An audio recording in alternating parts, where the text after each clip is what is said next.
This is our last night of performances and our last ensemble performances of the year, which means it's both a really exciting night because we've worked very hard the last 1 months to prepare this music for you, and it's also a little sad in that this is our last performance, not just of the year, but for seniors, of which we have in every single ensemble. It is their last performance with us as a program's ensemble. So it is both a celebration of the year and a celebration of those members, but at the very least, what I can promise you as the audience is that this is going to be a fun night. Every single band has a lot of really fun, exciting, kind of different music to take you in a lot of different experiences, and we hope that you enjoy all that. So just to get started, because I'm curious, how many of you were here last night? Came and watched the performance last night? Oh, a good number of us. How many of you here, this is your first performance? You were not here yesterday, so this is new? Awesome. All right. Well, for both new and old, the wonderful thing about having two concerts, that anything that didn't go right the first night, we can make even better. For those of you that were not here yesterday, everything went perfect. It was the best concert ever, and you're about to see some amazing, amazing stuff. So in front of you, this is our concert band. It's one of our largest ensembles, and we have 3 pieces to play for you tonight. So our first piece is called Into the Raging River by Stephen Reinecke. Now this piece is called the type of piece is called a tone poem. And a tone poem is a special sort of piece in that it isn't just about a subject or a theme or a feeling. It is literally designed to tell a story, much like a movie soundtrack would tell you or show you the course progression. So this specific piece is based off of a trip over whitewater river rafting, and specifically it is based off the Gauley River in the mountains of southern West Virginia. And actually, this picture behind me is that river.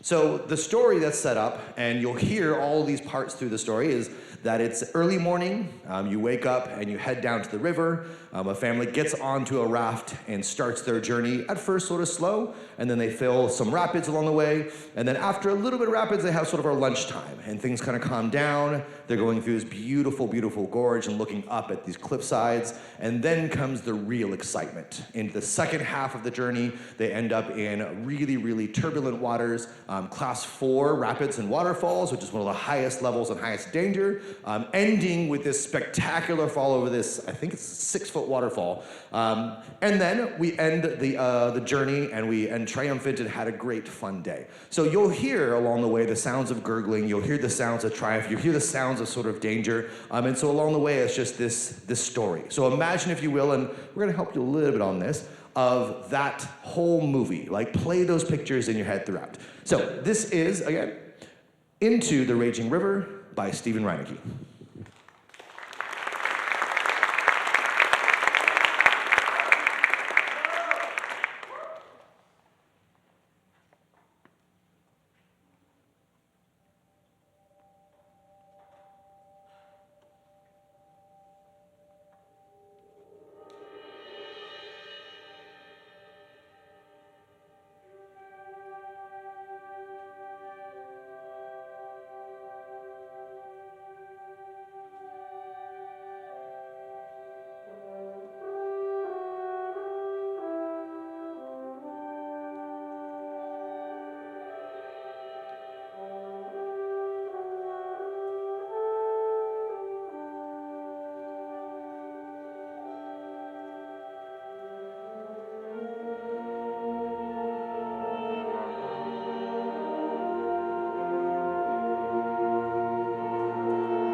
For our next two pieces, I'm going to hand the baton over to our assistant director, Mr. Aidan Judd.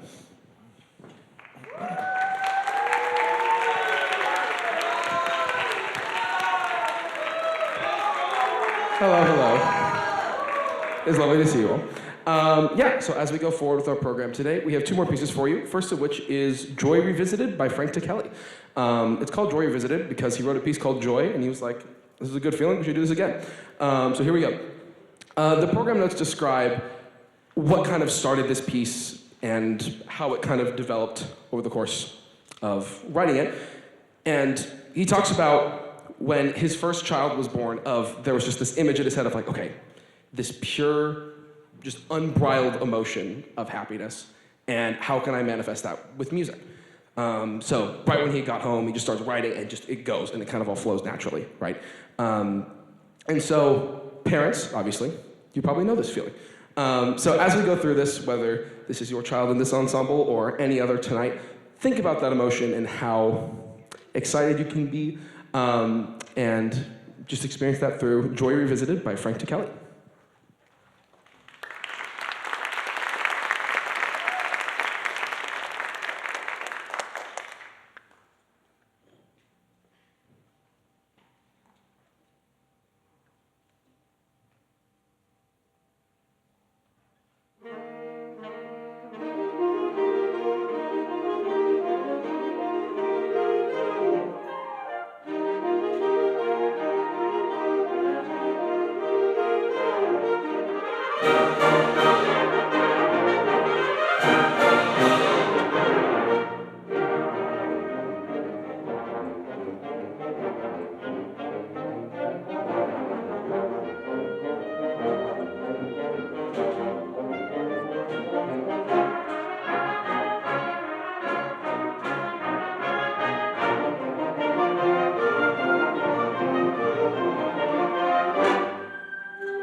Thank you, Platini. I appreciate it.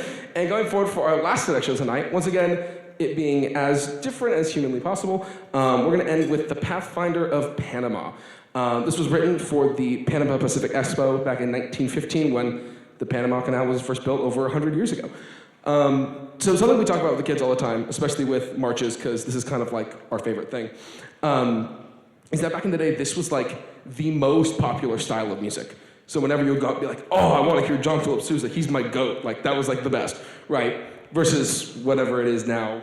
There's a name. Anyone? Help me out. What? Taylor Swift? Sure, whatever. Benson Boone, I'm hip. So yeah. But at this time, that was John Philip Sousa, right? And kind of conveying that, even though to now it seems kind of mundane, it's very, very exciting. So kind of to wrap up our program, we're going to feature our woodwinds a little bit in the end. So thank you all for being here. We got a lot of fun in store for you for the rest of the program. To wrap up for Contraband, this is the Pathfinder of Panama.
All right, so we got a big quick setup change, and Symphonic Band will be with you in just a moment.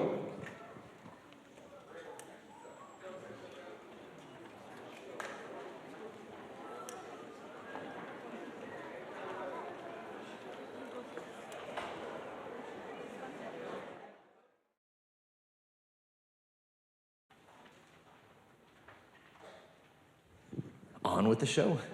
Our next ensemble this evening, the ensemble for you, this is our Symphonic Band. Now, when we were putting together this whole concert, and usually every year we sort of start with like a general theme, like, okay, we're gonna try and stay with that theme.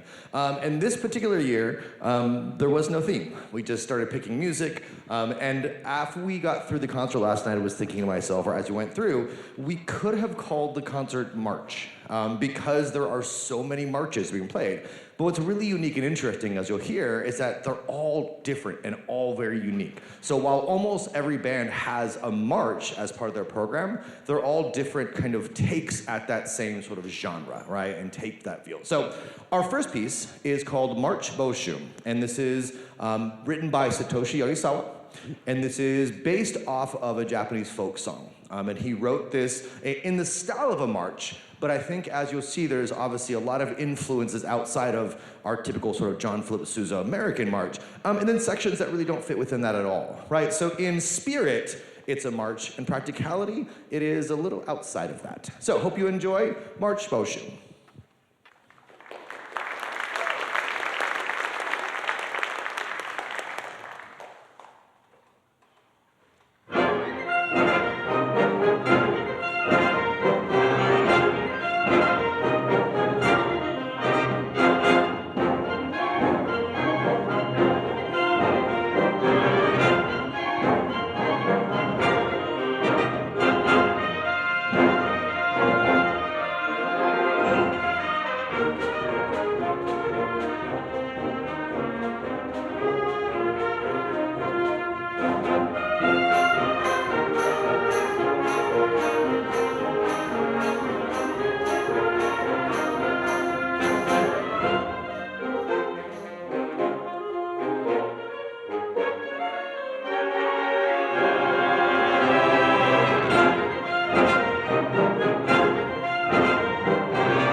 All right.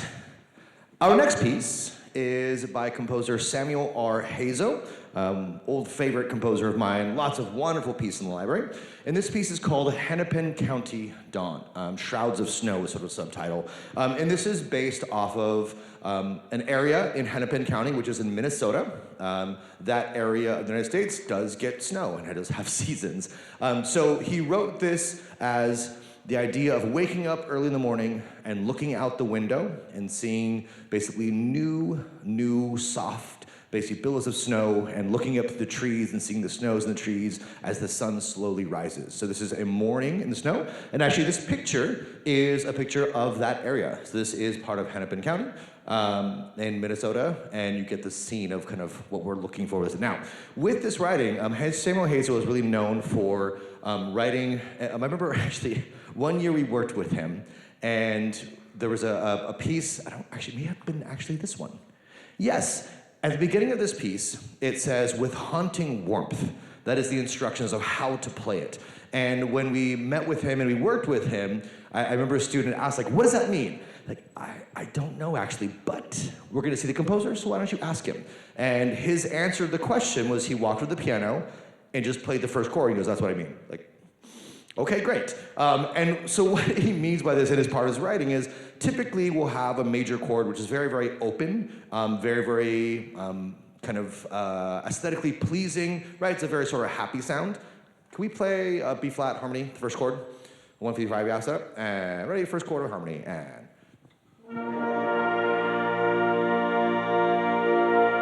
She has this really pretty sort of open sound, right? But what Samuel Hazel does to create this sort of warmth is he creates chords that are much crunchier. And by doing that, what he does is usually you have the 1, the 5, and the 3. He adds additional notes as color notes to create a denser sort of sound. Can you play the downbeat of 17, please? Here, downbeat of 17, and ready.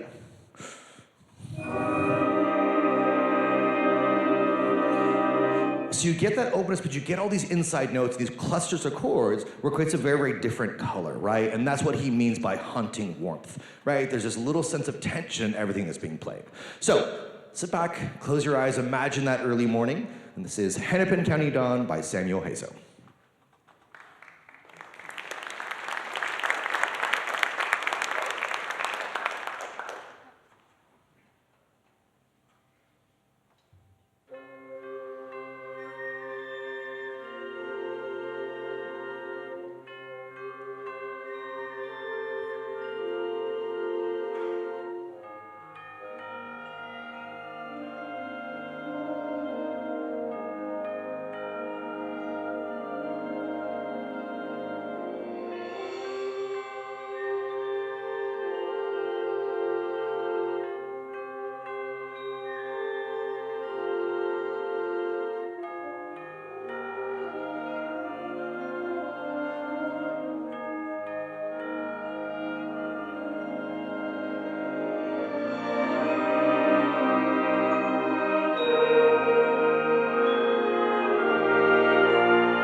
So yesterday, actually, I had thought about this, and this scene that we had up there before is foreign to us, right? We don't get a lot of snow here in parts of Southern California.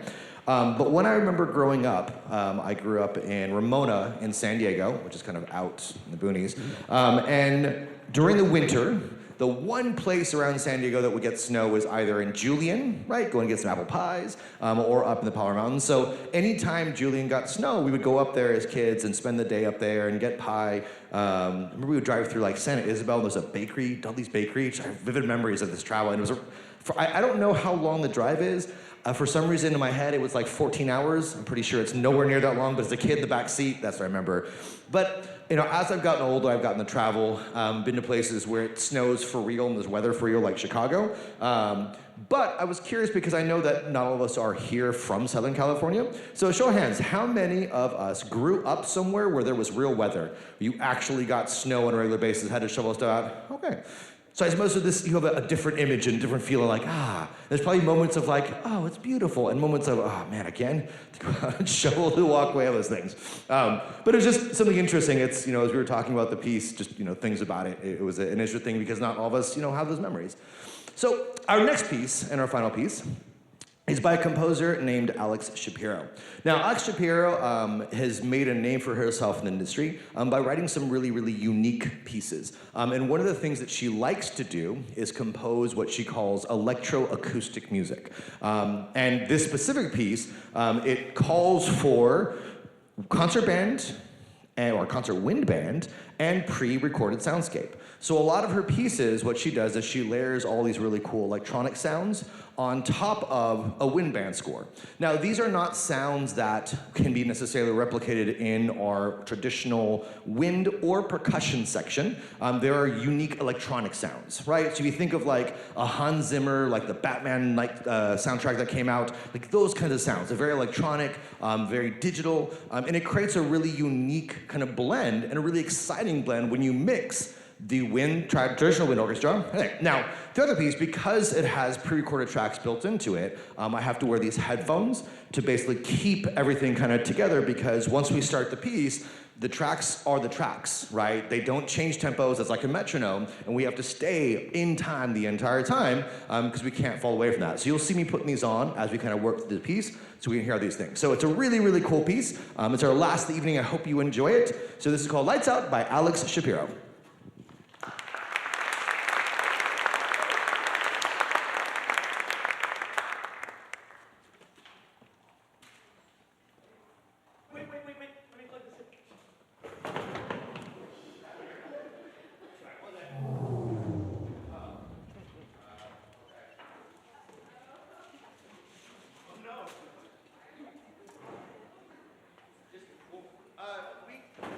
We'll take care of that. Just hang on 1 second.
Did y'all enjoy that? Definitely a cool piece. All right, so we're a quick setup change. If you have not had the chance already yet, highly suggest this is a great chance. It's a bigger setup than the changeover. So if you use the restroom, great time. But also, if you go out front, we have some of our Dazzle projects that leadership submitted for leadership applications and some really cool display of talent outside of musical realm. So we're gonna set up here in a second. Go check it out. We're back in 1 minute. Thank you.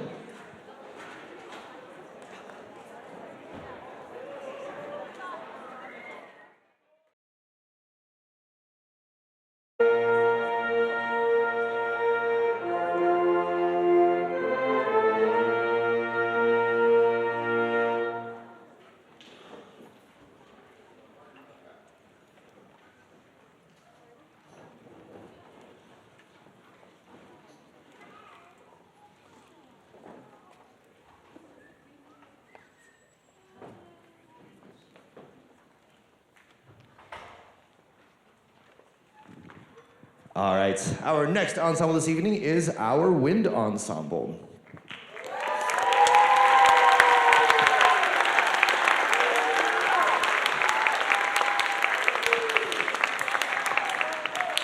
So as I mentioned at the beginning of the last group, we're going to open this set with another march. This is written by the same composer that wrote the first march that Symphonic Band played, but this one is yet another different take on a march style. So again, kind of using some of the constructive sets from a composition standpoint, some of the style stuff, but still pretty different throughout. Now this is called March Willing and Able. And the idea of Yagisawa is he meant this as sort of a celebration and ode to music students specifically, and that he was amazed and always has been with their ability to learn and to embrace and to make just some amazing music. And so his idea is that they're willing and they are able to make this magic happen. So hope you enjoy March Willing and Able by Satoshi Yagisawa.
Our next piece this evening is called Toward the Sun Rising by James Kurnow.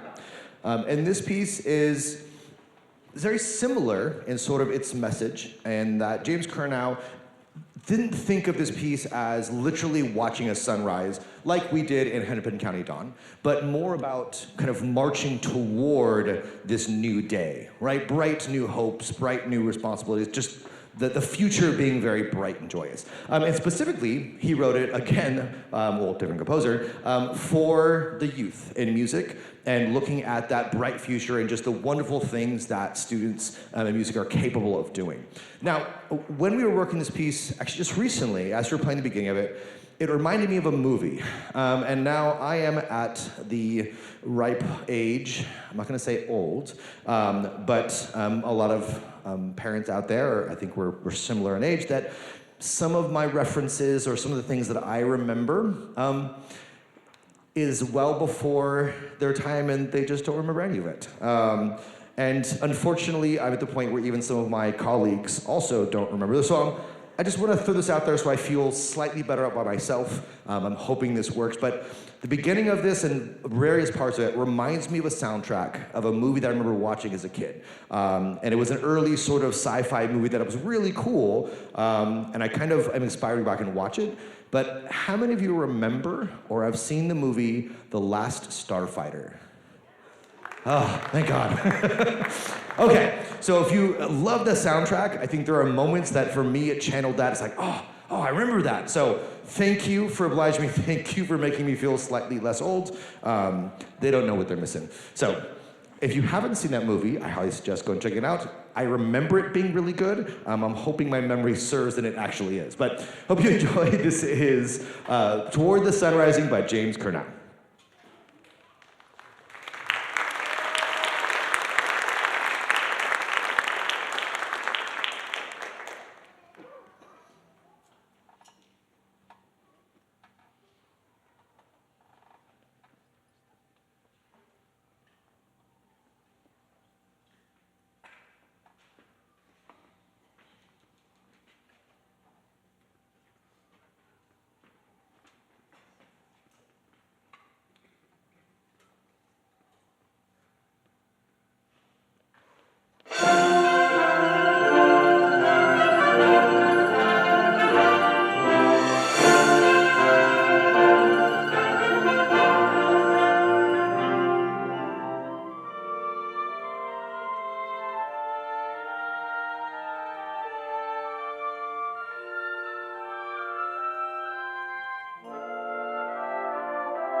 Okay, our final piece this evening is quite a doozy.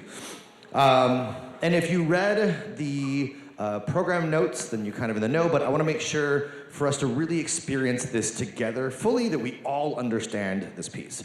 So this piece is called Godzilla Eats Las Vegas. Very interesting, quirky title, but it is exactly that. So it's written by Eric Whitacre. Eric Whitacre is more well known as a choral writer and writes some of the most beautiful and currently one of the hottest kind of writers in choral literature. But this is his first foray into band literature. He went to college at UNLV, which I assume because he was in Las Vegas, it probably is why it was inspired by this. But one of the professors there said, hey, I know that you're a choral composer student, but can you please write a piece for the band?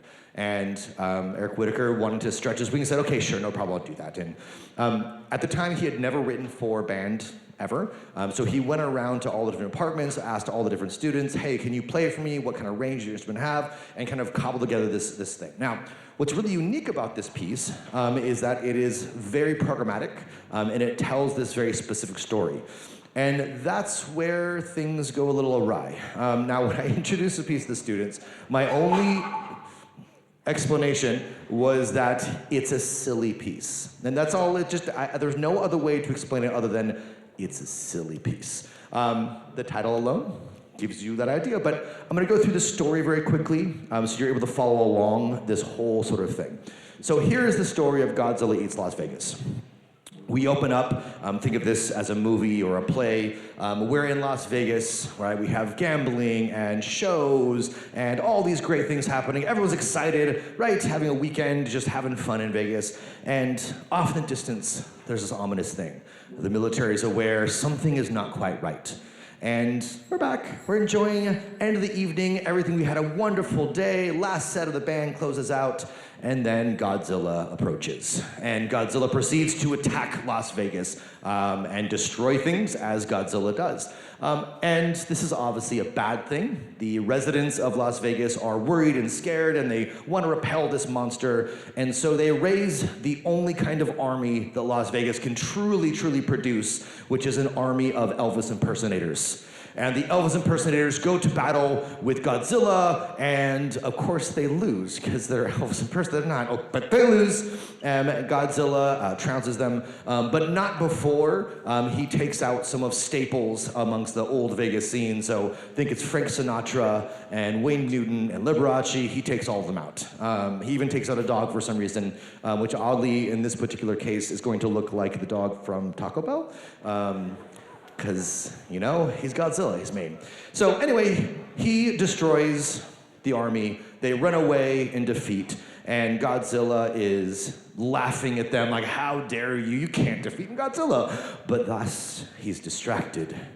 As he looks into the distance down the Las Vegas Strip, his eyes catch a glimpse of a rare beauty of the Sphinx in front of the Luxor, and he falls madly in love with the Sphinx and tries to dance with it. And as he's distracted, the residents once again build their army of Elvis impersonators, come back, and this time they defeat him. So it's a pretty wild tale, but all of that, I promise, is in the story. Right, so this is a fun ride.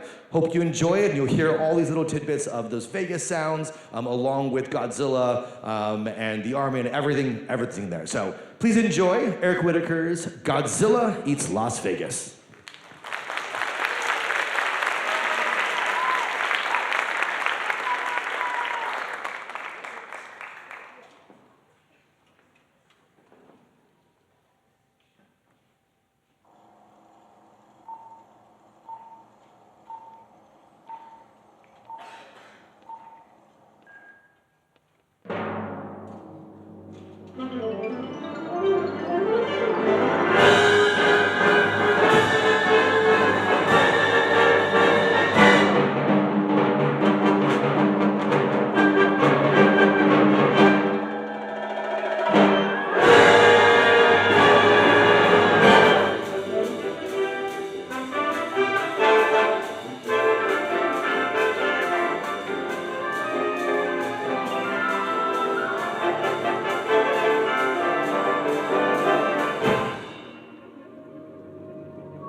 Was that a fun piece or what? All right, thank you so much. We're gonna have one more set change here and come back with Symphony.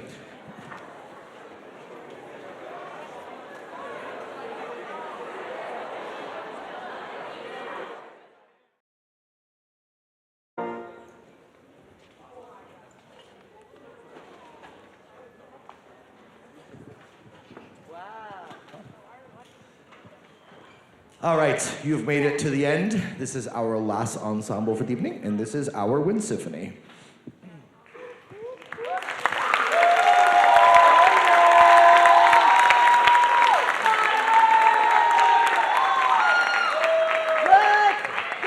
So as I mentioned at the very beginning of the concert, for those that were here, and by the way, if you've been here the entire night, I really appreciate and thank you for staying through and supporting all the musicians. How about another big round of applause for Concert Band, Symphonic Band, and Wind Ensemble. 3 fantastic performances.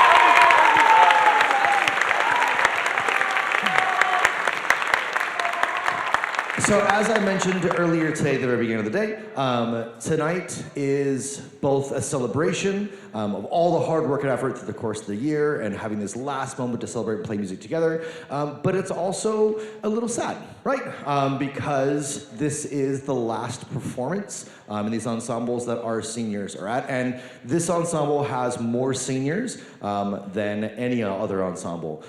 So I know that we're excited to play, but definitely I have mixed emotions because this is the last time I get to stand in front of them and conduct.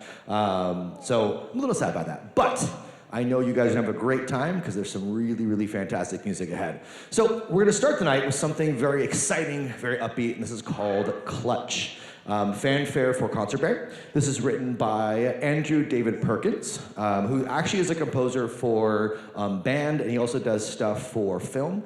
And he wrote this piece as his sort of homage both to IndyCar racing and also to his experience and his time with his dad growing up and going to the races. So I asked this last night with very little fanfare. Any IndyCar fans out there? IndyCar racing?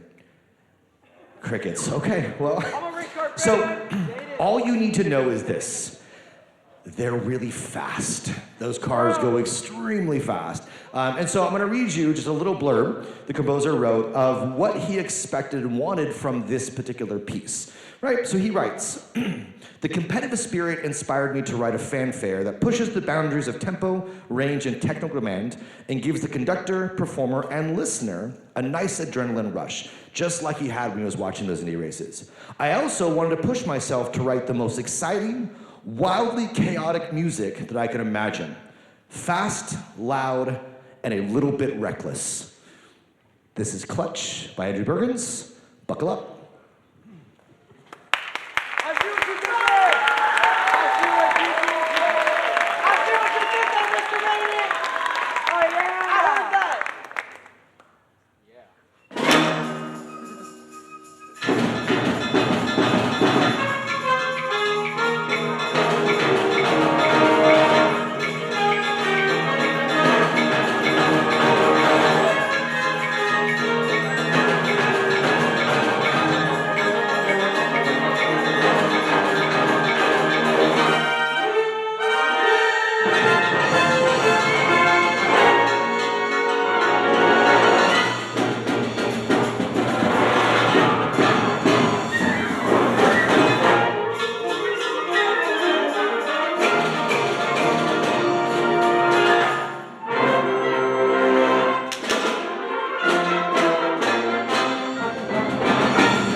All right, we're going to slow it down a little bit. This is a piece that is special for a number of reasons. It was written by Marko Markowski, who a couple years back we got the privilege of working with. He's a composer originally at Arizona, and then now I think hails out of New York. But he wrote this piece, and it's a brand new piece. So about a year and a half ago, I got an email from him, and he was asking just people who were interested in being part of a consortium. So what a consortium is a group of different programs and bands that pay into the development of a new composition.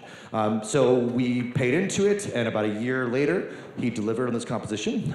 It was premiered by the Arizona Wind Ensemble under the direction of John Gomez, you'll hear about in a second, about a month and a half ago. And last night was actually the West Coast, and I stress the coast part, premiere. I mean, it's the first time it's played the piece sort of live. So as part of the consortium, we get first rights to it. It's not a published work, meaning no one else can play it until it's published over the summer. So we get first rights on that. And the other exciting thing is that from now till forever, anyone who purchases this piece, in the list of the notes on the piece will always have our school name as one of the schools that supported to bring this piece together. It is a wonderful, wonderful, lovely piece. It's become one of my favorites as you play through, and I believe, we played a lot of Markowski since we had him here at the San Diego Winds. I think this is his best piece by far that he's written. Now, this piece is called The Coppersmiths, which is based off of both, Arizona has a lot of copper mining, and where he grew up, he used to drive down the road, and on his way to the school, he drove by the Ray copper mines. And the idea of that mining and the idea of what you do with copper, and a poem that goes along with it. But at the same time, it was also written in remembrance and in celebration of a number of different directors, both his own band director and his band director's band director. So as we're playing through the piece, you'll see up on the screen the poem called The Coppersmith by Andy Wilkinson that is sort of was loose in his mind, but throughout writing the piece, he had this other kind of thought. And I want to read this to you because I think it does put some context in just the beauty and the warmth and passion behind the piece. So Michael Markowski was a saxophone player in the Dobson High School Band under the direction of John Gomez. John Gomez is still highly active, just the nicest person you could ever meet, wonderful, wonderful human being. But John Gomez at some point was a clarinet player, and he was in a band, and his band director's name was Mr. Munoz. So this is something that Michael Markowski writes as he was kind of developing this piece. In August of 2025, right as I was beginning work on this piece, Mr. Munoz passed away. Remembering him, John Gomez wrote, "I will forever be profoundly grateful for the potential Mr. Munoz saw in me, long before I realized it myself. With patience, positivity, and encouragement, he helped me develop and cultivate what would eventually become my passion.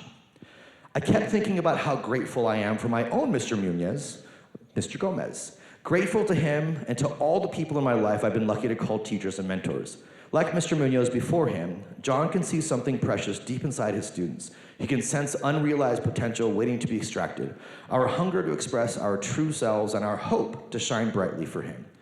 Copper, being one of the softer metals, is easily malleable. It doesn't require heavy force or excessive heat to bend or change its shape into a useful, beautiful thing. As many great coppersmiths will tell you, all it needs is a little warmth, a soft wooden hammer, and perhaps a little patience, positively, and encouragement." This is The Coppersmith by Marko Markowski.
grab something really quick. So our next piece is another really interesting and exciting new piece in the repertoire.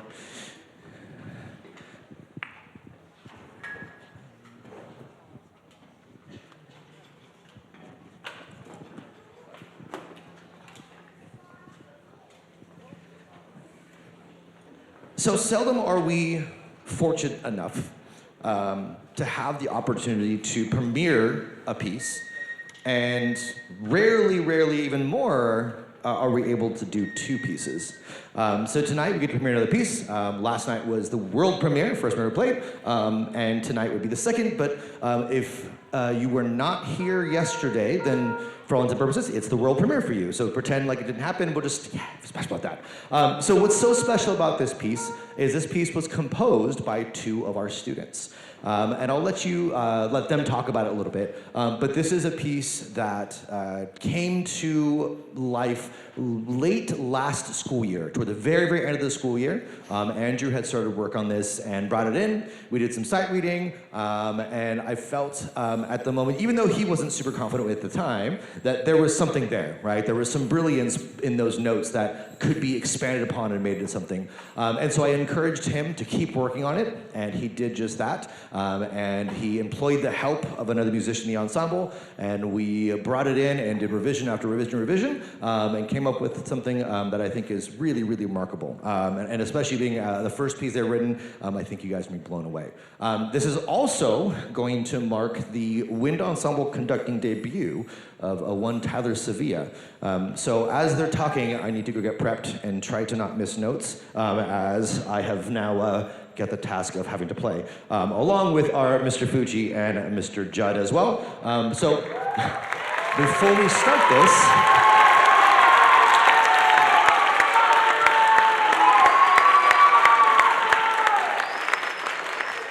so I'm going to hand it over to the composers themselves to tell you a little bit about the piece.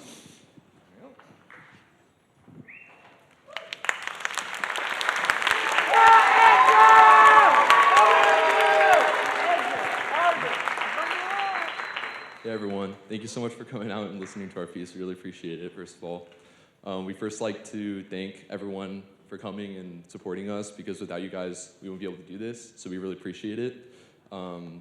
And we'd also want to thank the band directors, Mr. Radent, Mr. Judd, Mr. Fuji, and then also the ensemble, so a round of applause please for all of them.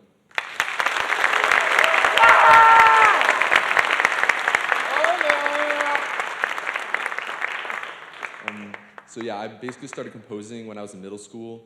In high school, I was given the opportunity to play one of my pieces at the spring concert. So we ended up trying it out in class, sight reading it.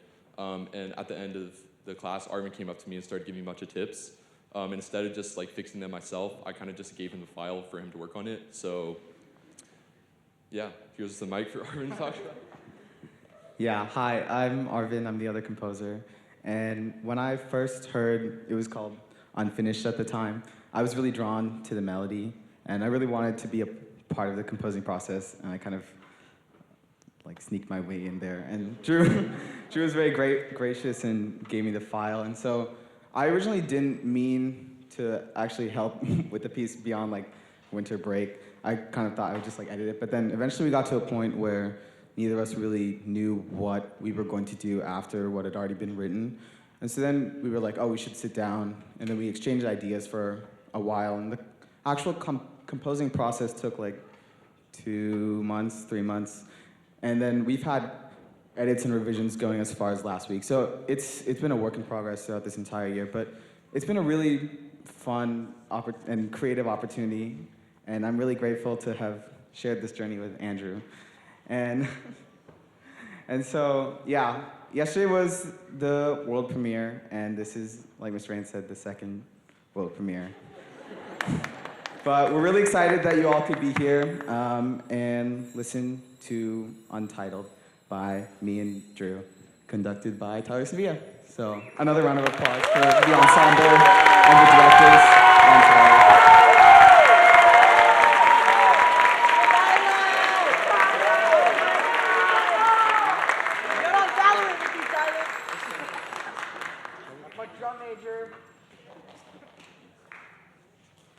Thank you so much.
Diego!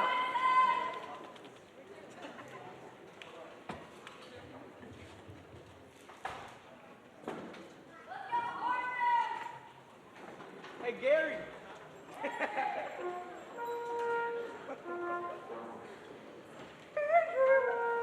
Gary, why are you trying not to laugh?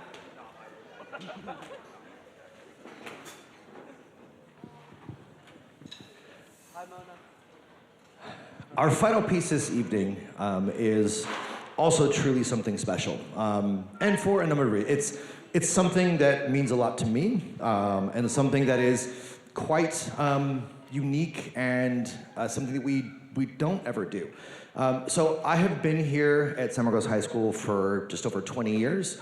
And when I first came to this school, the entire band program was about 36 students total. I came in as the visual caption head to help out Mr. Armstrong, who had been here 2 years previous. And year after year, it grew and grew and grew. And then at some point, we had this wonderful idea that was wonderful and great, but there's a little part of me that's still sad about it. And that we passed this arts resolution that said, one, we should have credentialed elementary school music teachers in every elementary school. Before that, it was funded partly by PTO. Some schools didn't have it, which I would 10 times out of 10 times out of more would say was a wonderful thing. The fact that every every elementary school in our district has a credentialed music teacher teaching students music throughout the entire district. But in order to manage some of that stuff, what they needed to do, and they created a position as a district VAPR coordinator.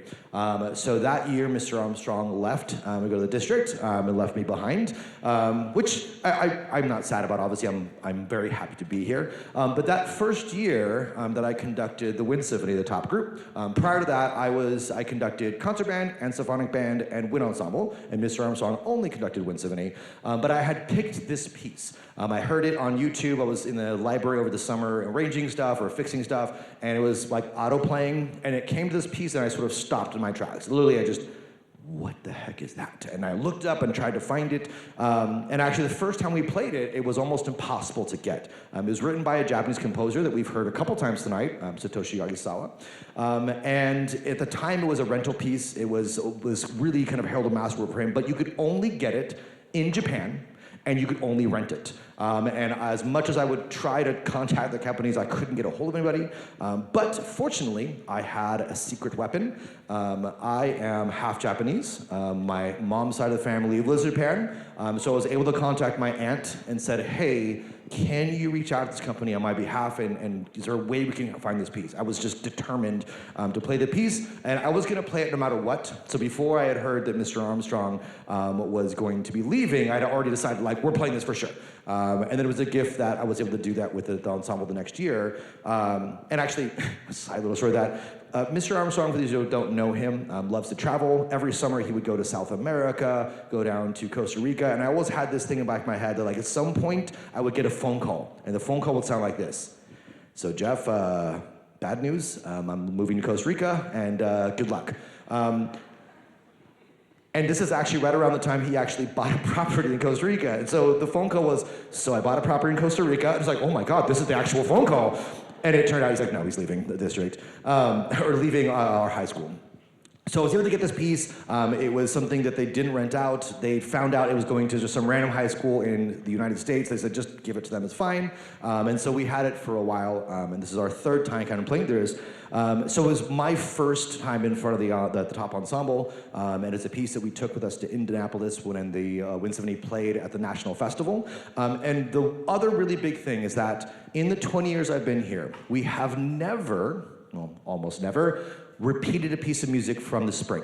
So typically all the music we have for festival season goes away. We play brand new music just to keep it fresh, do something new. This is the only piece in 20 years that we've ever performed in the festival season and at the spring concert. And this is the second time that has happened. So there has to be something special in that the students requested that we should do this piece again. It's meaningful to me and obviously to them as well. And if you've not heard this piece, it is a spectacular piece of music. So for, again, the second time only in 20 years, we're gonna play a piece we'll be playing for most of the year. So this is called Hymn to the Sun, with the Beat of Mother Earth, written by Satoshi Yagisawa. It was written for a community band in Japan, and the band members had a lot to say about the piece, and what they said is that the band was their son. That it was their shining light and their sense of joy, and it was their family. And sometimes families have wonderful moments, sometimes they don't get along, they fight, but in the end of the day, it was their home, it was the place that they loved, and they asked him to pour all of that love into the piece. So I hope you enjoy Hymn to the Sun with the Beat of Mother Earth by Satoshi Yagisawa. Let's go! You got this!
Thank you so very much.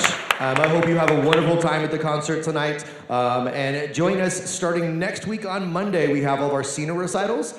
So Monday, Tuesday, Wednesday, Thursday, Friday. Our last kind of performance is Seniors Pick Their Own Music. So it's happening every night, so come check it out.